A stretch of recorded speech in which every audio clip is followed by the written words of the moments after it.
Thank you very much, Oyemi Ajayi, for that background. With us in the studios now to discuss these issues, let's welcome one of our former regular guests, Dr. Omar Bindri. He is now Special Assistant to the President and National Coordinator of the Social Investment Program in the Office of the Minister of Humanitarian Affairs, Disaster Management and Social Development.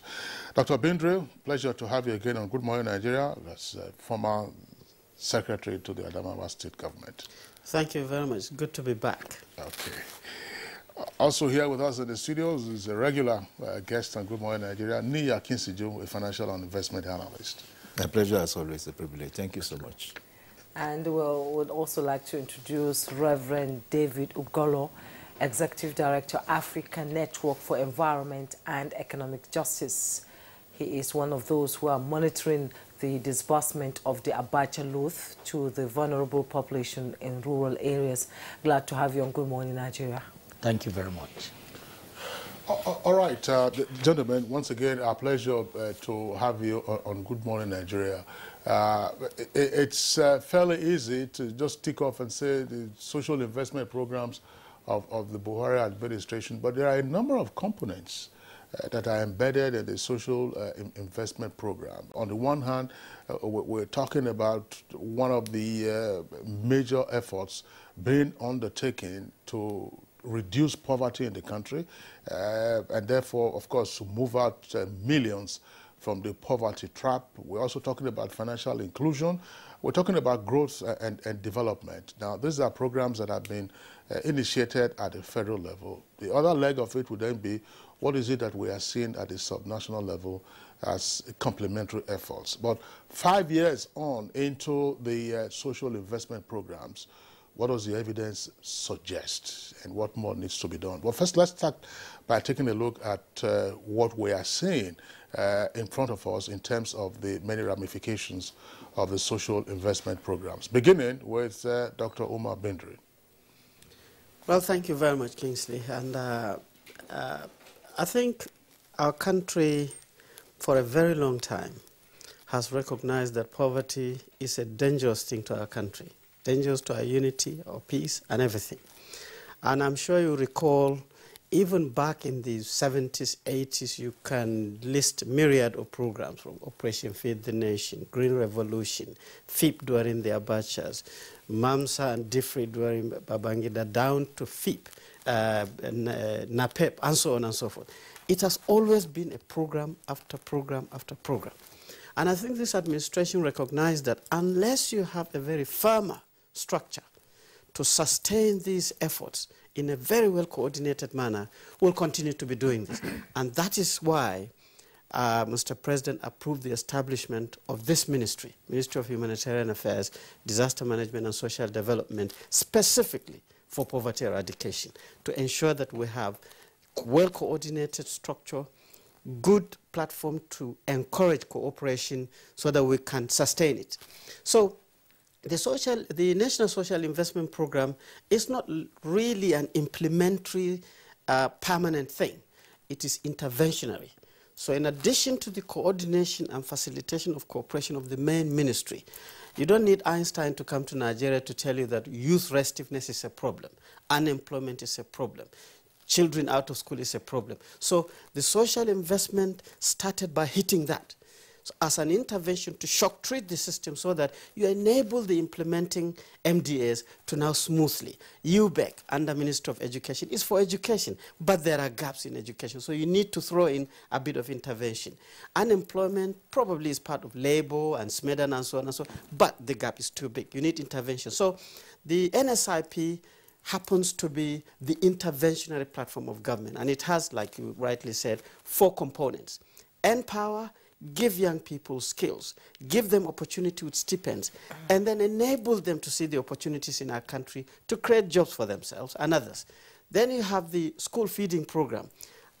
You know, encourage school enrollments to reduce the out-of-school children into school using food, you know, but that food should be produced locally. So you are encouraging farmers.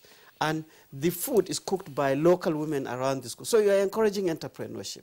Then you have the other unconditional cash transfer, as you rightly said. This is recognition of the large pool of poor households in our country. For the first time in the history of this country, we now have a social register. We're not documenting poor households. It is out of this pool of households that we're mining to give them 5,000 naira per month. And then we follow them with livelihood training. So my mother, for example, if she's very poor, she knows how to make dudu oshun, she knows how to extract oil out of groundnuts, she knows how to make dadawa, but then she doesn't have a penny. When you inject that 5,000, she takes 500, probably that livelihood will now start to spiral up if you now do it. And then you have the JEEP, which is the entrepreneurship platform. So, but the whole thing to do with the NSRP is about shock treating the system for creation of jobs, enhancing innovation, and then creation of wealth so that you can circulate it and start lifting people out of poverty. Let's have your opening comment. Yeah, thank you. Well, I want to do a background. What's the need? Why the need for a social investment program? Yes, as Doc noted, there had been attention to it over the years from one regime and one administration to the other, but were those programs properly focused? Were they properly targeted? And perhaps beyond that, is there an understanding of the need for a poverty intervention program, in the country, as it were? My overview of how the elites, Nigerian elites, most especially, relate to this program is rather traducing, is rather condescending. Most elites will tell you that why are you giving somebody 5,000 naira? Why are you feeding children? Why don't you put that into something structural, physical that we can see? And I think there's a misalignment in understanding the importance and significance of this intervention. One, the average Nigerian elite is yet to understand the fact that Nigeria jurisdiction is endemically poor. It's a poverty endemic jurisdiction. We have a jurisdiction, a domain, where at the point in time, more than 63% of our population were living under $1 a day. Now that is a crisis situation. When you have 63% of your population living under $1 a day. Now, what that means is that, of course, there's a burden on the economy. The economy cannot drive because you have economically inactive population. So no matter whatever you do, even in terms of infrastructure, yes, we agree. Some people will tell you that one way of cycling out people out of poverty is to expand the manufacturing base and, of course, earn more income. And I said, in 2010, our GDP went as high as 8%. Between 2010 and 2012, we recorded more than 112 million Nigerians living under $1. It means that those populations were not properly targeted. So essentially, as Doc noted, there's supposed to be an intervention that will serve as a catalyst to move these people in that community of poor from being economically inactive, to an active segment of the population, and they can now start driving themselves. It's principally about hand-holding. There are people that are down already. There's no way they can, by themselves, move up. So there's a need to trigger a process that will push them out of that poverty circle. So what I'm trying to say essentially is, unlike what we have had, and I support from the day one that this program was conceptualized, it shows a huge difference from where we're coming from. Because poverty eradication interventions must also be about enhancing capacity.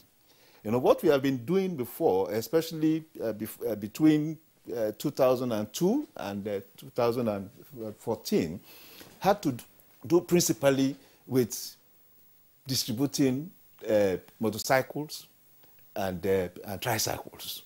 You are not developing the capacity, of those individuals. Now you're talking about training. You know, you're talking about engaging in trade and all that. What you do with that is you create an internalization process where that person has capacity to develop, you know, him or herself along the economic value chain. So unfortunately, the whole ecosystem that is being created is too limited. One, if there is a proper understanding of the fact that the Nigerian domain is a poverty endemic domain, it should not be about the federal government alone. You should be about all tiers of government, you know, because at this level, it's not about the private sector. It is the government that is in charge of social, you know, social capacitation of the population that should first do this. Of course, eventually, the private sector will tag into it. But you need the government at the federal level, at the state level, and most importantly, at the local government level, you know, to be engaged in this process so that at that level, you create a well-being atmosphere for people in terms of economic capacity, socialization, and most importantly, the confidence of humanity. Because when you are poor, you have lost confidence. You know, you cannot even socialize with people in your neighborhood. But by the time a government at whatever level is empowering you, you are creating a new values, you know, in that person. Okay, thank you very much, Neya Kinsijo. A number of points you've raised will return to you and indeed the other guests to interrogate those aspects further. Let's bring in now the Reverend David Ugolo, who is of African Network for Environment and Economic Justice, and is one of those monitoring the disbursement of the Abacha loot to the vulnerable population in rural areas. David Ugolo, give us your take on the aspect of more financial inclusion and the efforts aimed at taking out many more from the poverty cycle. Thank you, Doctor. Again, I want to thank NTA Authority for this opportunity to also add our own perspective to this very important issue. First, I want to commend my earlier panelists who have also put a very good background about the need for social protection. And I think they rightly explained the value that it will bring to the country, particularly against the background of widespread poverty in the country. And we all understand that the level of poverty in the country also contributes to the level of conflicts in a number of ways. And as civil society, our role was to ensure that what government is saying, we followed it up to the people who are supposed to be benefiting. And there's no gainsaying that the value with which this present government brought to the issue of social protection has given it a high priority in the country. For example, when President Buhari said that his focus on lifting about 100 million Nigerians from poverty, that resonated both within the country and internationally. So when the first and second Abacha tranche was transferred back to the country, which is $325 million, after the agreement between Nigeria, Switzerland, and the World Bank, and civil society came up with a framework called the MANTRA, Monitoring Recovered Assets for through Transparency and Accountability Framework. And with the aim, because the agreement focused on disbursing the money for social protection program, which is the 5,000 naira for poor people across Nigeria. And luckily enough, Nigeria already have a framework of social protection in Nigeria, and so the money was going. So we designed this framework. Over 400 civil society, community-based organizations were trained with support from the British government. And we mobilized the people across the state. And what we were doing is that we were working closely with different stakeholders, civil society, media, including NTA. We went down following the money right away from the capital, how the money moved from the central bank and down to the companies who were disbursing this money to the people. First, that policy was innovative, it was creative, and did it impart on the people? Yes, it did impart. But And then the level of cooperation for government agency, the first time in history, was providing data for civil society to track how the money was going to the people. That for me was very remarkable. And today we can see very clearly that the Abuja tool is one of the best referenced asset return globally in all conversations on issue of asset return. And the importance of the return is that this money the first time is going to the poor people. And it helped again brought attention to the value of social protection program in Nigeria. But what were the issues? The issues is that, you know, before now, the social protection program was housed in the vice president office, and until the Ministry of Humanitarian was established, and then they moved it to the Ministry of Humanitarian, and that again creates some a little challenge and delay, and then the COVID-19 happens. And then so keeping eye on how this money was moving now to the poor people became a little bit challenge. But I can say that in overall, did the money benefits the people? Yes. Did the people recognize the value? Yes. But the only problem that I found very strongly is that the other stakeholder like the National Assembly, who happens to also show interest on the need to play an oversight role on how these resources go to the poor people, became an issue.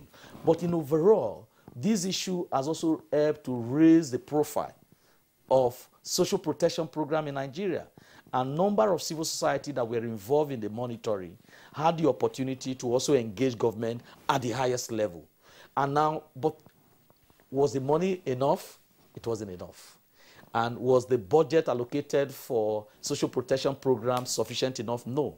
You know, I was very happy when the last speaker said about the perception of the elite. How do they see social protection program in Nigeria? First, one of the things we wanted to also achieve is that is their right, is a right to support social protection program. And Nigerian government and other countries have signed on to some of this commitment. And the use of return asset, this is not the first time. If you recall, one of the basic reasons why the international creditors country forgive Nigerians their debt and granted debt relief to Nigeria was as a result of the fact that the government committed themselves to policy support instrument, the PSI. And the key component of PSI was allocating the resources from the debt relief to the poor people. Because if you look the investment in our national budget to the social sector, compared to other countries, even sub-Saharan African countries, Nigeria is very poor. And that is a very serious issue.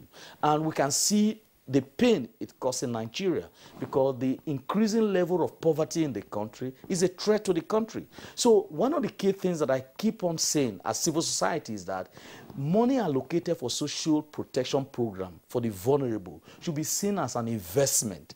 It's not tokenism. It is not, you know, it should not be seen as, oh, it's a help and assistance. No, it's an investment. Without bringing the number of the poor out of the situation they are in the country, you cannot talk about economic growth. The percentage of the poor people in the country is huge. And if the government wants to really be honest with developing and growing the economy, you must look for a way to invest more. Now, we're talking about this investment we have talked about, we are monitoring. This is the money from recovered asset. And what is the money allocated in the budget to social investment program? That will demonstrate government commitment. And that's why we think that lifting 100 million Nigerians out of poverty by the federal government is a huge message that needs to be focused on as civil society. And in monitoring this process, I think there needs to be an engagement. And this is the real area where I think social protection program has been very successful. Nigeria is not only the country that has implemented social protection program. And I completely agree that it's not what the federal government alone can do. What we have also observed is that most state government, they see it as a party thing. You know, this issue of we belong to APC, we belong to PDP, you know, it creates a lot of huge challenge. In monitoring, for example, you see that's why the controversy came up. We found that, and this was part of our data we released, that most southern government did not implement. They did not take an advantage of the Nigerian social register.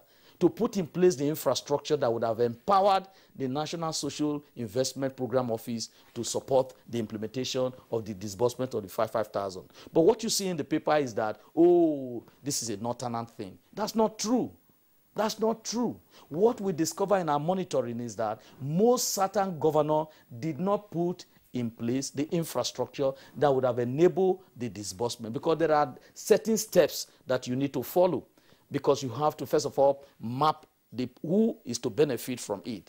It's not what politicians can easily influence, because the process of the National Social Register followed the technical approach that was divorced from political interference. But unfortunately, what has happened is that most certain governors did not put in place the infrastructure. But northern governors put in place some of the infrastructure. And that's why I see that the social investment process was very effective, and it went straight to most northern government. And that was a big issue. Why were some of the southern governors unable or unwilling to assist in the development of the social register?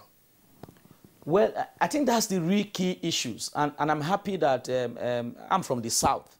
And I'm always very willing to also provide this information, because, you know, we live in a country where people can use all kind of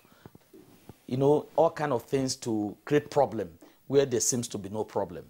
The Nigerian social registers was designed with the support from the World Bank, and one of the best practice in implementing social protection program globally. That's the approach. And so politicians were not involved. But the problem is that for any state government to be part of this process, they have to set up the template. But why did the state governors in the southern part of the country did not participate in this setting up this infrastructure? It's a problem that I cannot answer. But what made it possible that you see that most part of this money going to the northern part of the country is that these infrastructures were put in place. And this was the real problem. And I challenge any southern governor who put in place those infrastructure we're talking about, and that they were exempted from benefiting from the Abuja disbursement. There is none. And from our monitoring, and the challenge is that because, for example, there are some states that were not under PDP or under APC. So, and they were facing election. Do you know that some, they don't want that benefits to come because it will be seen as a APC government disbursement. So it was in a tangle of political insinuation, and which it doesn't make any sense. And that's what you saw that in most state governments, in some of the states, as during the struggle to get this COVID palliatives, some of those things were also a victim. So it's just political undermining this whole good policy that would have actually impacted on the poor. And then they don't even communicate the right information. Okay, you know, David, yes. Thank you. We will give you the opportunity to further elaborate. Happily, Dr. Umar Bindri is a former secretary to the Adamawa state government. I'm not quite sure now whether it was APC or PDP or Abgas. Abgas never been in Adamawa. But, you know, sorry, Dr. Bindri, you know, you people, you keep shifting your party, so we don't know which is which. But the key thing, I would like you to respond to what David Ugolo has just said, which leads us essentially into why some state governments are tepid or even lukewarm towards key aspects of the social investment program. But should another trick, should politics play a role in enhancing the living standard of people? Well, you see, thank you very much. The vicar has hit the nail on the head. Yes, I was secretary to the government in Adamawa State. It was an APC state. So I'm a techno-politician. Anyway, you see, our country has three factors that is all mixed up in one box. One, I think corruption is too endemic in our country. Anytime you see money moving from one point to the other, somebody is trying to devise a way of saying some percentage of that, even if it is going to poor people, must come to him or her. That's one. Two, poverty is very, very high. So high that you know, it's so high that you and I, when you go to the airport and you have your boarding pass, something tells you that even with that piece of paper, you will not get a seat. So you are sitting very close to the checking in gate. Immediately they say, it's time to board, and you rush to that place. That is what poverty does to you, that it will not reach me, so I better get it now. And therefore you rush. In the course of doing that, you even destroy it.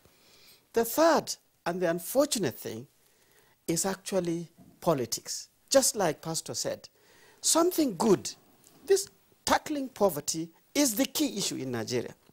It's the key social issue. And social issues have always been the politics. So there are governors. I used to fight with my governor that he said, I am the governor for the poor. I said, is poverty a permanent trait? Say you are the governor of the rich. Turn the poor to become rich. That is the government. So there are people who will parade that I'm the governor of the poor, so that the poor will, meaning that, in fact, there should be more poor, so that you get more votes. You know what I mean? So these three things, when you mix them together, it brings a problem. But solving poverty, making sure that politics is clear, and then fighting corruption is all based on very sharp knowledge. In my own environment, it is technology. And you cannot believe, well, you know, my good friend, this country has more than 200 universities, over 150 polytechnics and monotechnics, nearly over 150 colleges of... So the factories to produce the critical mass of quality people to drive and crack this thing is there. But then, like the late Professor Boris Shade said, this is a country where you have large pool of people without jobs and large environment for jobs without people. It is how do you connect this? When people are poor, it is because they don't have food to eat. But somebody needs to produce the food. That is the opportunity. They don't sleep well because their houses are bad. Somebody needs to build the houses. That's where the opportunity is. They don't have good healthcare facilities. Somebody needs to produce. So how do you do that? And this is, the connectivity is the high quality knowledge. So the creativeness of NSIP is it recognizes utilization of ICT, utilization of very high quality people in terms of driving it, implementing it, and monitoring it. Although, when the vicar was talking about when you hear money, 500 billion naira for poverty, then people think it's a lot of money.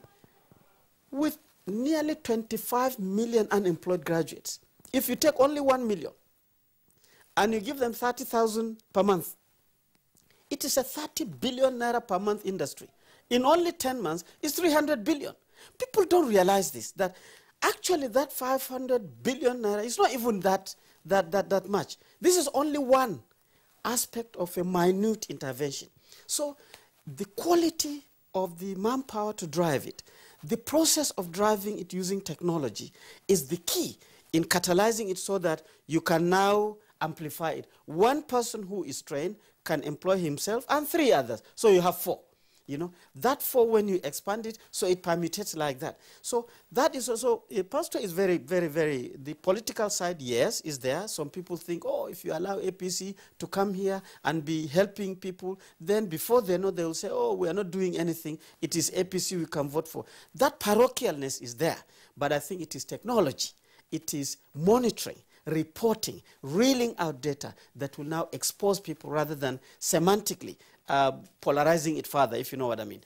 And that is why in the NSIP today we have independent monitors, 5,000 of them, with digital devices. When they come to NTA here, it's GPS oriented. They will know that they are here. They will interview all of us. They know that 4 people are interviewed. When they reel out the data, it's evidence-based. You cannot quarrel about it. We are working in that community. Then the questions will be, why are the numbers low? Who is not affected, and so on and so forth. So yes, politics is there, but technology will conquer it in the course of the implementations. Yes, Nia Kisuju, we can't rule out the Nigerian factor because as journalists, we've listened to people talk about the, money not reaching them and people bringing in names of their family members and relatives to come in as poor people to collect this money. And in this year's budget, 400 billion will go directly to the program, while 365 billion will go into upscaling the program. So how do we do away with this kind of Nigerian factor? Participation. direct participatory communication. ICT, yes.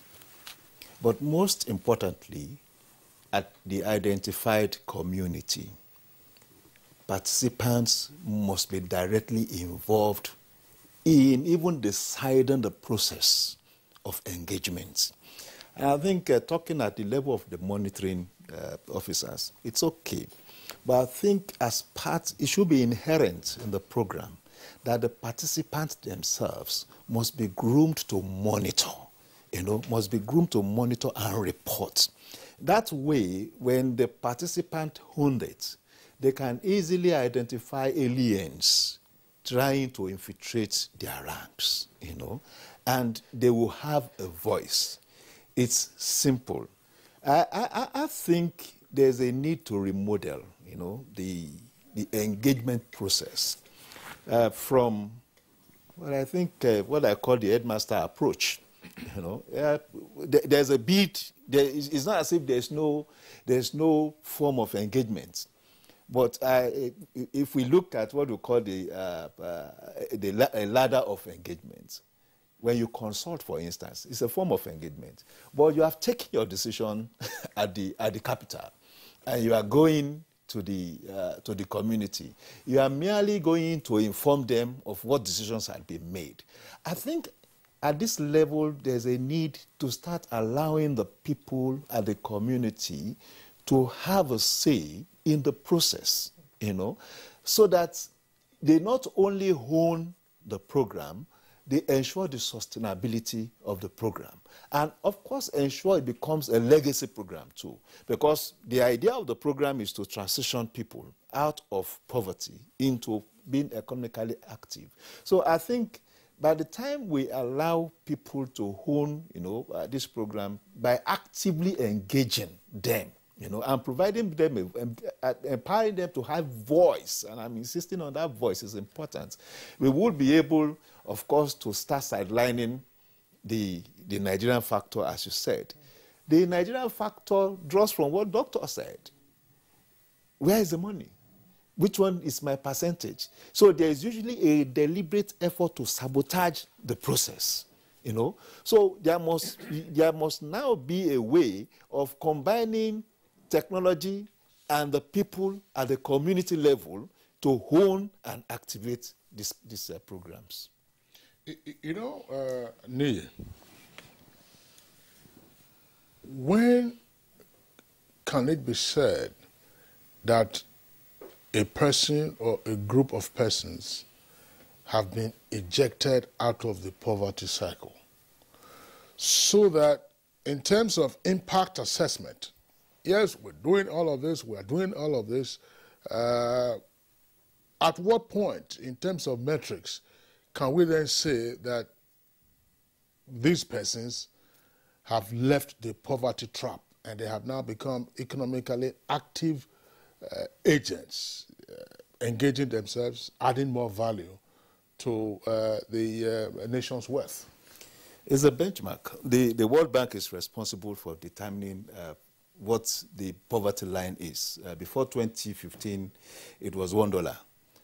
It has been moved to, that is either household income or household expenditure at $1. It was popular then, we say people living under $1 a day. It has been moved to $1.90 now, So what that means is that if a household is seen to be living in terms of spending, consumption is higher than $1.90, it is said that that household is out of the poverty line. Again, that's the absolute poverty line. It's not as if once you are out of there, you are living a comfortable, a comfortable life, But the absolute line, what the Americans will call the Marx and Dixon line, is that $1.90. So at that level, it is seen that you can, sustain the household, because the whole thing is focused on the household. So it could be your income, it could be the household income, it could be the household expenditure, it could be the household consumption. The National Statistics Bureau use the consumption. What's the the value of food, for instance, that this household eats. I think the value is put at 380 naira a day, you know, kind of. Per individual or per household? Per household, you know. I don't know whether we have raised this on Good Morning Nigeria with you, Nee. Some of these measurements I find a bit curious sometimes. Is there a dichotomy between rural and urban areas in terms of, say, household consumption? Because when we say rural poor, if a person is a farmer, the quality of food that that rural person gets, it probably do not have the right mix. But if it is a tuber of yam, are you valuing it at the rate that it is sold at the farm, or you are valuing it at the rate you will get it at Wuse Market or Oba Market, where David Ugolo should be familiar with in Benin? Yes. Or you are talking about my 12 Market in Lagos. If it is tomatoes, people who are subsistence farmers, if they grow their own tomatoes, their own legumes, and so on and so forth. So that's why it keeps always being a puzzle. I'm raising this question because, and I think it's something that we also have to respond to. In spite of all of this, the value that you have attributed or ascribed to the National Social Investment Program, one of the latest reports by the World Bank is a claim that many more people will be pushed into poverty. Yeah. For the World Bank, that report actually hinges on inflation rates. But let's come to the dichotomy you were talking about. Yes, there's a dichotomy of rural poor and urban poor, and the variables, you know, have to do with standard of living too, because it's not just about what you eat. It is assumed that the rural poor may have challenges sending their children to schools, may have challenges accessing good health, you know. So when addressing the rural poor, you must imbue those other values into whatever intervention you are doing. And that's what defines the conditional cash transfer in the first instance. So it's not just about the money. If you will only qualify to access this money if you are willing to send your children to school, if you are willing to allow your daughters, your wives, and all that to access good health and all that, you know. So that would add value to your standard of life. Then for the urban poor, the level of engagement is also different, because the urban poor is likely found in the ghetto, where it has limited access to good well-being, you know, good accommodation, likely limited access to good health and all that. So in attending to such, and I think doctor will have all those details, but there is that dichotomy. So I think those who conceptualize the whole idea of intervention is that it's not just about the money. It is about value added to existence, you know. And in driving that, there should be a consciousness of the beneficiary, you know, of that program. That's what is important for me. One, the Nigerian elites, the Nigerian big people, think it's a privilege. Think it's you are just helping somebody out. but you see, when you look at it properly in the economic context, by empowering an individual to become economically active, you make him an active consumer of goods and services. So if today, I mean, if we use a January 2021 benchmark, that this person as a January 2021 could not generate an income of 1,000 naira a month. But 6 months after, he had been empowered that at the end of the month, he could generate an income of 5,000 naira. You are taking that 5,000 naira into the economy. It's an addition, you know, one, to the liquidity of the economy and to the power of demand, of the economy. And when there is power of demand in the economy, it drives power of supply. So at the end of the day, when we are measuring our GDP, that small 5,000 across 1 million people would have added new values, to the economy. Indeed, Nia Akinsuju, you've raised some silent issues that we need to address when we come back from this break. We'll be right back. You're still watching Good Morning Nigeria, and we're live on NTA's network service from our Abuja headquarters studios. Let's bring in again the Reverend David Ugolo. David Ugolo, tell us, can you just walk us through the disbursement of the Abacha loot to the rural poor?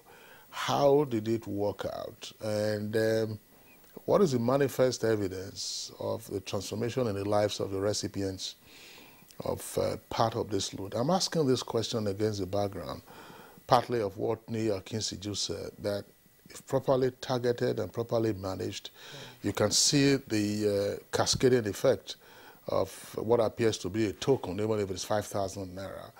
But I know that we also live in an ecology of consumption. So 5,000 comes, you buy snuff, you buy this, you buy that, you buy the next ashwebi, and the money goes up in smoke. So walk us through what happened to the Abacha loot, disbursement, and what transformational qualities are evident.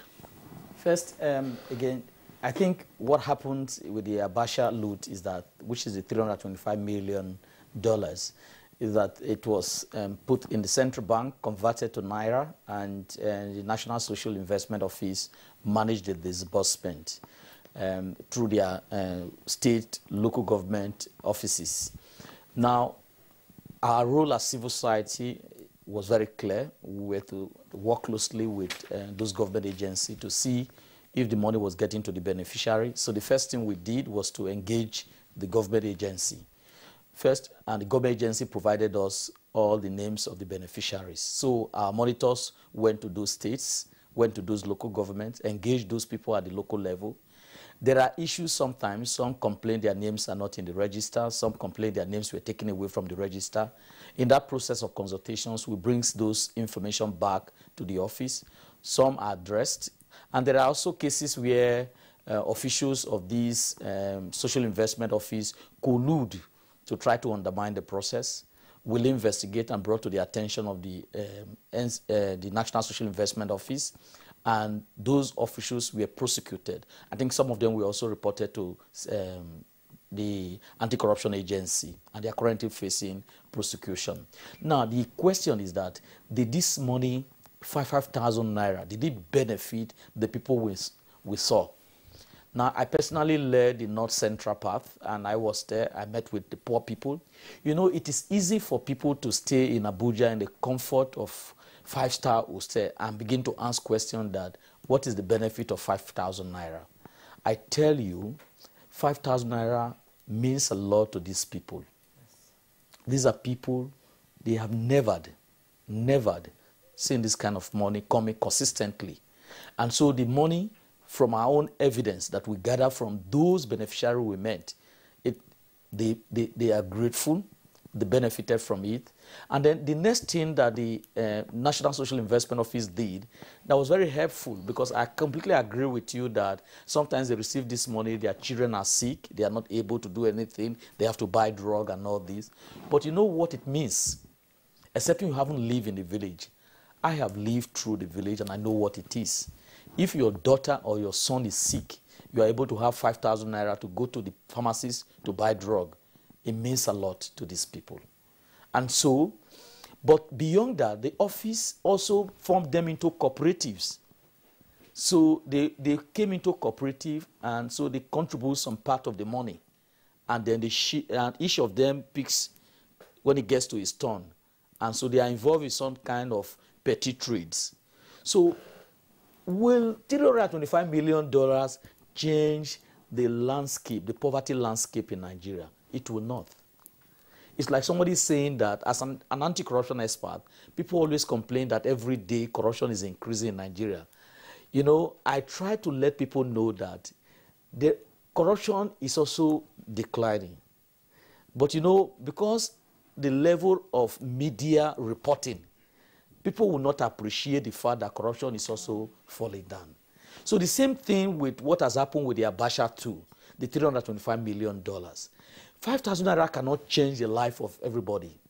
But some people who benefited from it, that as an independent civil society working on asset recovery for the past 30 years, I can tell you that it has shown a different story. So what do we need to do as a country is to scale it up and see how the lesson learned from this Abuja 2 can be used to improve subsequent one. Like you rightly noted, 400 billion has now been allocated for social investment program. Are there lessons to learn from it? And I'm happy that our last speaker also said about the issue of ownership and participation. A situation where the federal ministry wants to also control and own those who monitor the process is a problem. We are independent monitor. Our report goes to the public. We are accountable to the public. But when the ministry begin to now develop their own monitor, who would that monitor be accountable to? I think this is the real problem.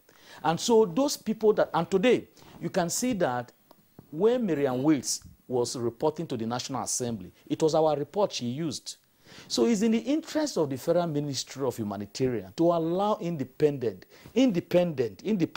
let civil society that are doing the work, let them monitor. And that's the real challenge. And I want to use this opportunity to appeal to the minister and appeal to our friend here.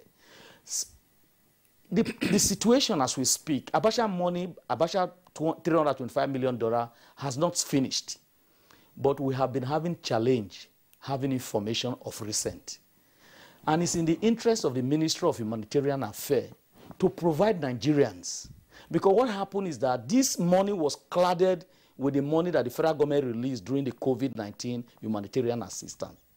But at a point in time, the international community will want to know what happened to Abuja loot.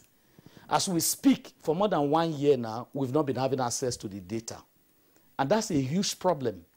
And when the SA spoke about 5,000 monitor a while ago, we also need to differentiate government monitor and independent monitor. ANEG and over 200 NGOs funded by independent funding agency, British FCDO, are different for government monitors. There's nothing wrong if the Federal Ministry of Humanitarian have their monitor, but they shouldn't be using the word independent because it's confusing. Because now as we speak, and I quote and I challenge, the Federal Ministry of Humanitarian has not published, and if they have published, I challenge them to put it out there in the public. Because there was a contract, there was an agreement between Nigerian government and the Swiss government and the World Bank. As we speak now, stakeholders don't know what is happening with Abuja's money. And it's not good because this government under Buhari has made a huge effort. Buhari has played a major role internationally to put the issue of asset return back to the country. And if you see the recovery that has been happening since the Abuja 2 was signed in Washington, we were all there in Washington when it was signed. So it will be very wrong when it comes to implementation. We have a challenge. So I want to use this opportunity, thank NTA who have been doing a fantastic work across the country with civil society in monitoring the return of Abuja loot, that the 5,000 naira, I challenge anybody in this country that it's helping the people, it's empowering the people. All we need is that we should not allow politicians to take control because that has been a fight. They want to turn it to constituency project. There are technical approach of dealing with social protection program. And the Ministry of Humanitarian should be transparent to disclose to Nigeria where are we now with Abuja 2 disbursement. We as civil society under the Matra project for over 1 year now, we have not accessed any data. Okay. And that is a bit of a challenge. Dr. Umar Binder, you will respond to that. And I also have another question, which Reverend Ugolo raised. He said southern governors have not keyed into the NSIP. What is your ministry doing? It's not about the governors, it's about the people. Because it's the people that the government is concerned about, the federal government is concerned about. So what are you doing to bring these states that are not keen into this initiative to come on board and ensure that their people get what they deserve? Thank you very much. I think first, there are many questions posted by the vicar.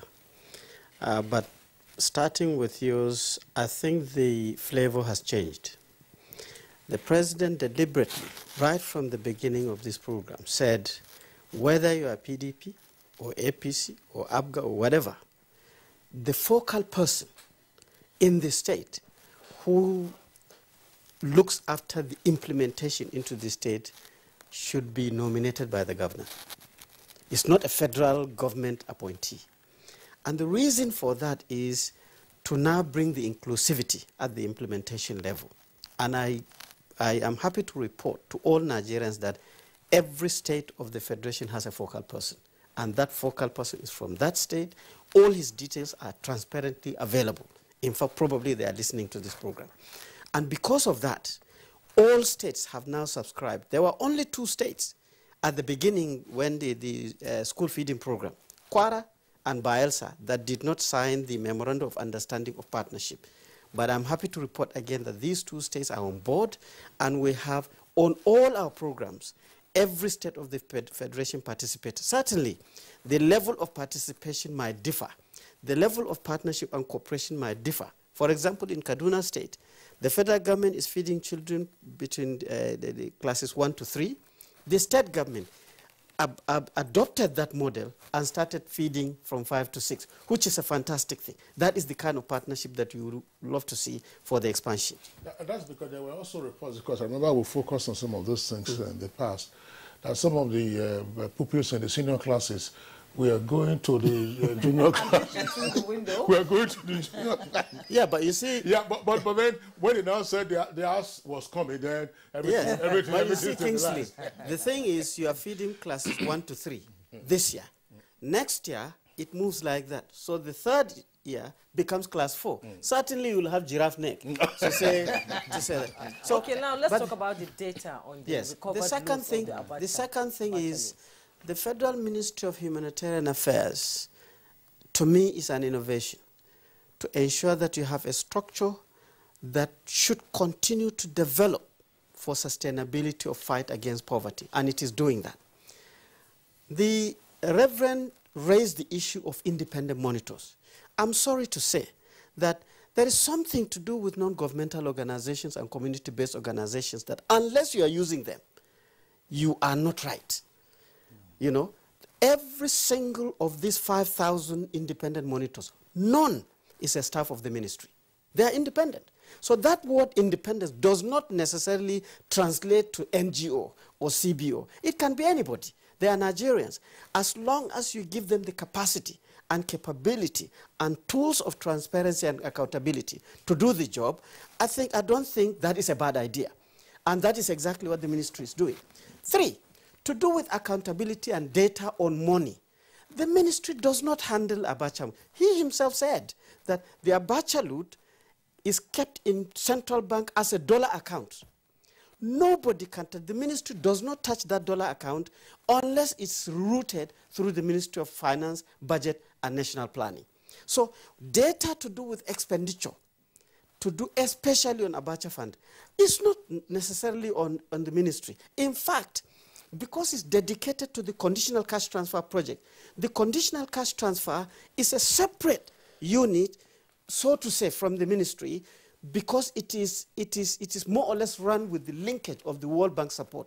World Bank says, we put some money, and then the Abacha loot comes together, we mix the two, and then we advance the delivery to people. So it's not right to say that Ministry of Humanitarian Affairs should provide the data on the disbursement of Abacha loot. I don't think that exists.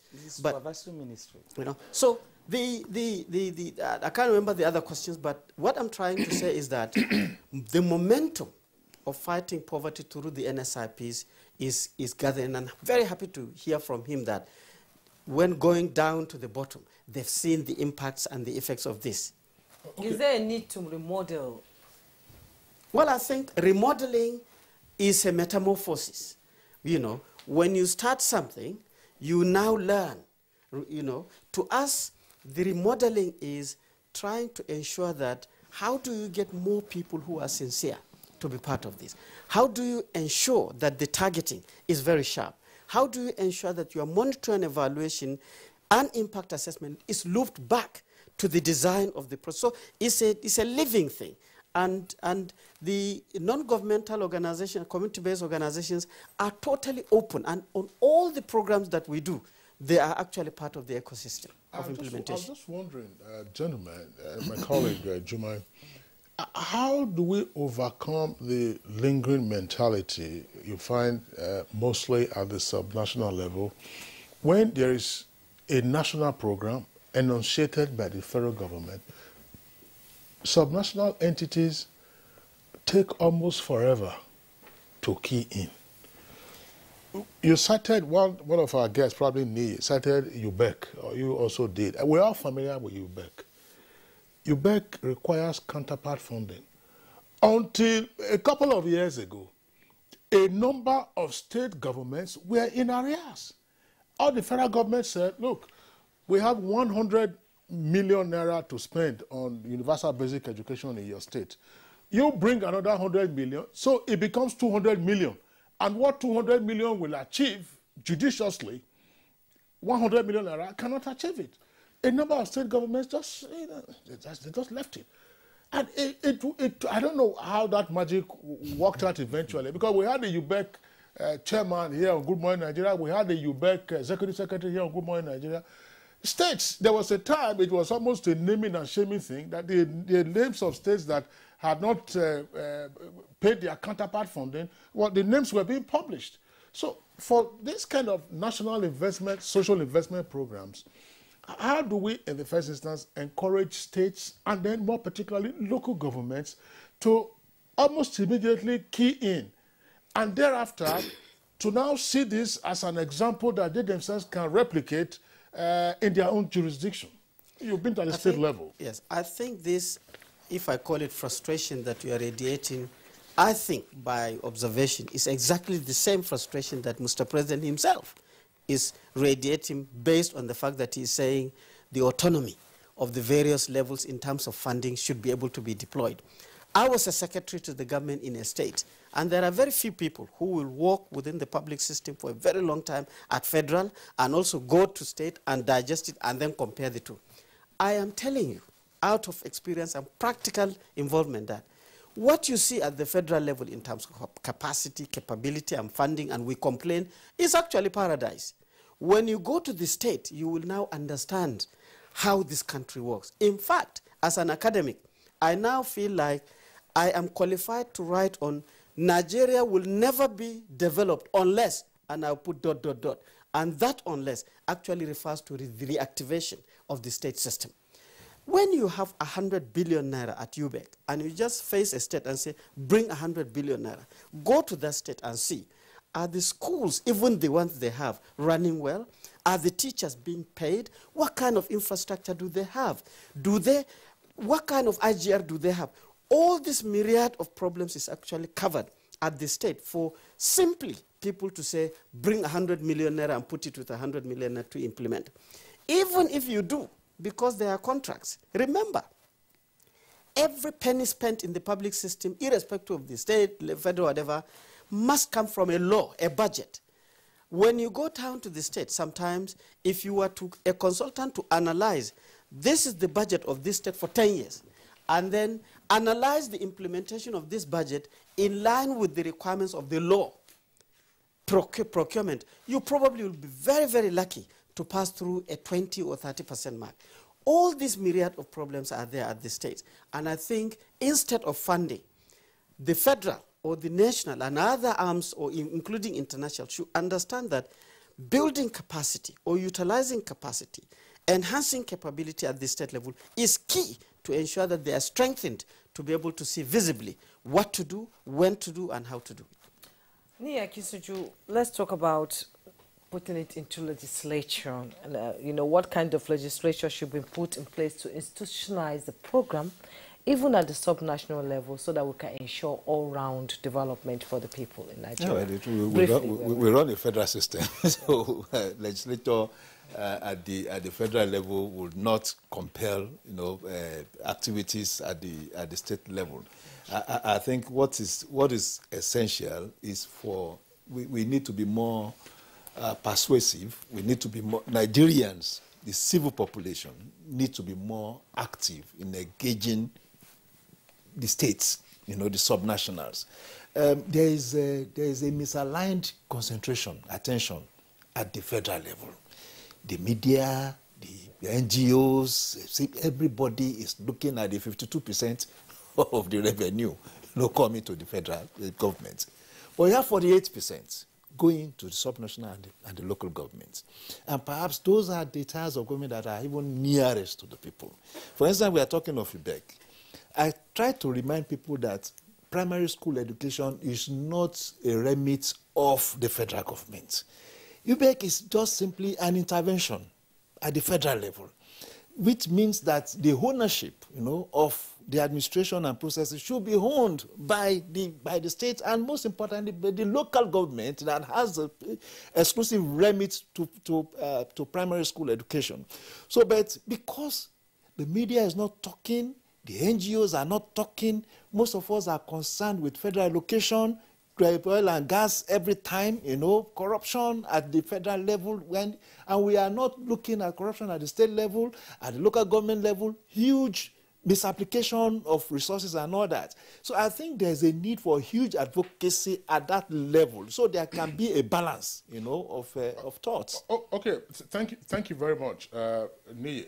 I was going to ask David Ugolo to also pitch in here on the aspect of what state governments can do and local governments can do. Let's take an example with the NIP, which has the Empower of SIP.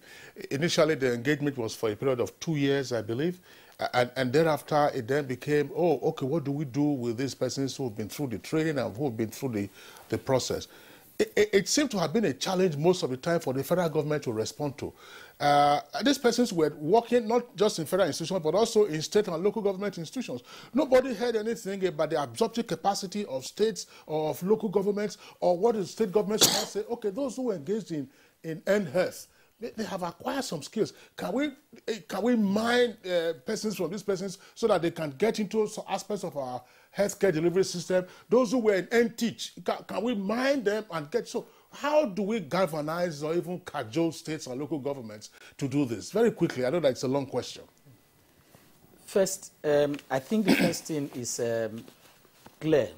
But before I just quickly respond to this, I wanted to just make this clarification that the Ministry of Humanitarian Affairs is the overarching supervisory ministry that supervises the entire National Social Investment Program in Nigeria. And this includes the National Social Investment Office. That's fine. But just go to the question so that then we can. The state, we're getting pressed. Yes. How do we organize the state? First, the government needs to send a strong signal. Issue of ownership. There's information asymmetry and power of ownership is very important. Information asymmetry is that when the federal government initiates a policy, in the process of initiating that policy, it needs to carry the state along for the purpose of input, feedback, and ownership. And in this instance of, for example, on social investment program, the federal government provides leadership, but the state as well also have the context, and no development that doesn't take context into consideration that will be sustainable. And so in the case of Nigeria, we have seen a situation where politics is a good variable to take note of. And it's not something you can just easily wipe away. That's the reality. If you belong to PDP or you belong to APC, you are caught in divide. And whatever any message, for example, you take Rivers State people, for example. The governor of Rivers State said, I have never went to Aso Rock. You know, that kind of message, that kind of signal, it doesn't help any policy work that comes from the federal level at Rivers State. So what it means is that the whole entire Rivers State people becomes a victim in any federal government-led policy. So this is a really big challenge. So how do we deal with that challenge? So we have to change our norm. Some of these things is not about law or rules or policy. It's about our approach, our attitude, our belief. How do we change it? Reverend David, on that note, we really need to sign you off because we've run out of time. Reverend David Ugalo, Executive Director, African Network for Environment and Economic Justice. Thank you so much for coming on Good Morning Nigeria. Ni Akisiju, Financial and Investment Analyst. As always, your input is deeply appreciated. And Dr. Umar Bindil, Special Assistant to the President and National Coordinator, Social Investment Program Office of the Minister of Humanitarian Affairs, Disaster Management and Social Development. Thank you so much for coming back to Good Morning Nigeria. Thank you very much. Well, that's Good Morning Nigeria for today. Thank you so much for watching and giving us your time. I am Juma yourself. All right, tune in again tomorrow, same time, 7 in the morning. Until then, look after yourself. I'm Kingsley Osadolo.